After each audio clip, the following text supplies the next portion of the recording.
Baik, terima kasih. Ini ada pernyataan bahwa tidak semua bid'ah sesat itu bagaimana? Baik, dalam hadis Nabi disebutkan kullu bid'atin dolalah. Ini nasnya sudah jelas, tegas. Setiap bid'ah itu sesat. Nabi bilang gitu. Lah kita mau gimana lagi? Tugas kita tinggal ikut Nabi SAW. Dan memang nanti dalam kaidah usul fikih itu ada bagian am, ada bagian khos. Kalau menemukan dalil khos yang menyebutkan ada bid'ah yang tidak sesat, ya mana dalilnya?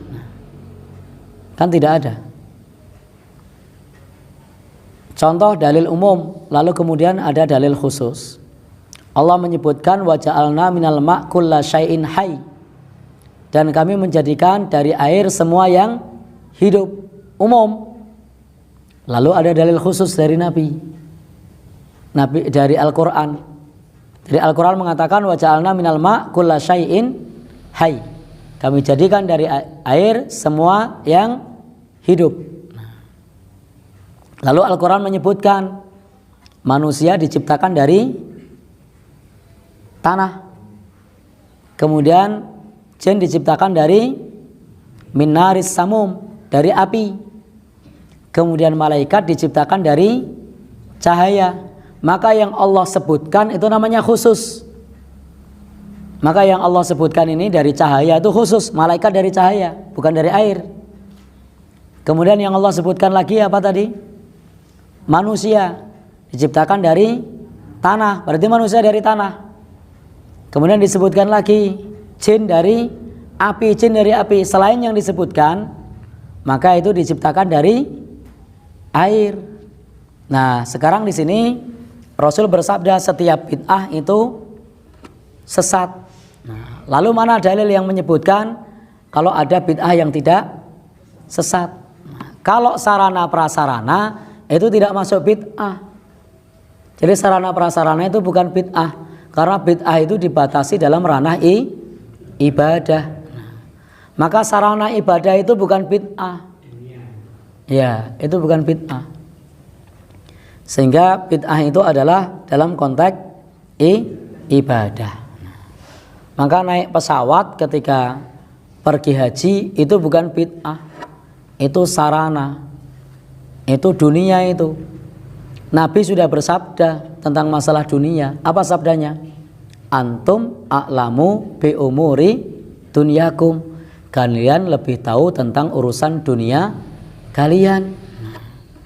Maka jangan bilang jam tangan bid'ah, jangan bilang handphone bid'ah.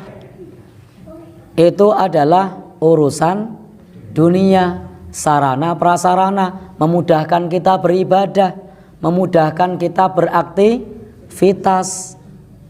Yang disebut bid'ah itu adalah ibadahnya, bukan prasarananya. Lalu ada orang yang menyatakan bahwasanya dalilnya membuat bid'ah hasanah adalah man sanna sunnatan hasanatan. Barang siapa yang membiasakan kebiasaan yang baik, lalu dianggap sebagai bid'ah hasanah. Nabi aja menyebutnya sunnatan hasanatan, Nabi tidak menyebut bid'atan hasanatan. Sejak kapan Nabi menyebut man sanna bid'atan hasanatan? Nabi menyebutnya man sanna sunnatan hasanatan. Nabi tidak menyebut man sanna bid'atan hasanatan. Sejak kapan Nabi mengatakan man sanna bid'atan hasanatan? Nabi menyebutnya man sanna sunnatan hasanatan. Nah, barang siapa yang membiasakan kebiasaan yang baik, sunnah hasanah, dia menunjukkan kepada kebiasaan yang baik, sunnah di sini. Falahu mislu ajru man amila biha. Maka dia mendapatkan pahala serupa orang yang mengamalkannya. Contoh, kita mengajarkan sholat sunnah. untuk dibiasakan, mengajarkan, membiasakan sholat sunnah misalnya, maka banyak yang mengikutinya, maka dia mendapatkan pahala sejumlah yang mengikuti. Dia menyampaikan tentang sunnah Nabi, sunnah qiyamul lail, dia sampaikan, banyak yang mengikuti, maka pada saat itulah pahalanya mengalir. Ini sunnah hasanah. Ada orang tidak membiasakan zikir, membaca dengan zikir yang dituntunkan, lalu dituntunkan zikir yang benar begini, diikuti oleh orang banyak, maka ini namanya sunnah hasanah. Nah, ini bukan dalil untuk membuat perkara baru di dalam beragama. Di dalam agama itu, dalam masalah ibadah sudah jelas mana yang beliau contohkan dan mana yang tidak beliau contohkan. Maka kerjakan yang ada perintahnya, kemudian kerjakan yang ada tuntunannya, kerjakan yang ada contohnya. Ada perintahnya, ada tuntunannya, ada contohnya, silahkan dikerjakan.